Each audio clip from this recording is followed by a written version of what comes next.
PMF Act. You didn't.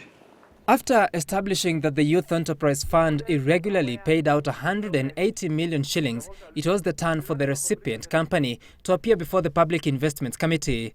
Managing Director of Quorandum Company Limited, Mukuria Ngamau, appearing for fellow directors, his wife Doreen Waithera Nganga, and mother Tabitha Wanjiru Ngamau, who however seized ownership in 2008.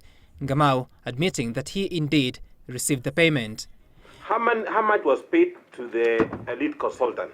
Documents show that Quorandum Limited was to provide consultancy services for an ICT strategy design within a period of 7 weeks. That would cost the Youth Fund 65.9 million shillings. In a different contract signed on the same day, the 17th of November 2014, Ngamau's company was to provide consultancy on design of specifications for software to manage operations of the fund at a cost of 114.9 million shillings.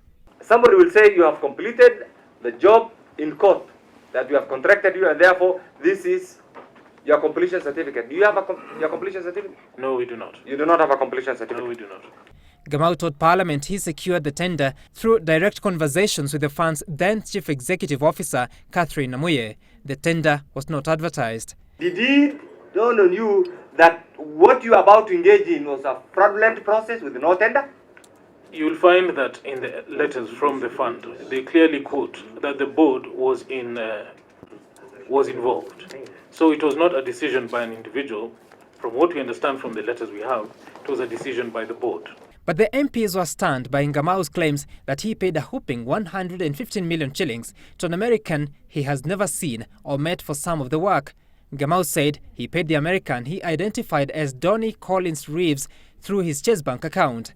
But when the MPs searched his name online, it returned an obituary of an American who died at the age of 61 years.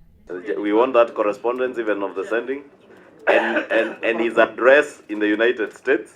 There are no records to show that the board met and approved the payments. Just last week, Youth Fund Board Chair Bruce Odhiambo admitted to unilaterally appointing the suspended CEO as a sole signatory to its bank accounts, authority that enabled her to sign off the 180 million shillings payment.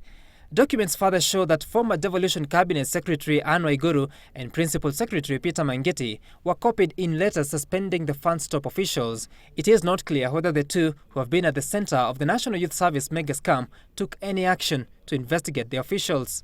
At the break of every dawn, new revelations are coming through on how the 180 million shillings was taken away.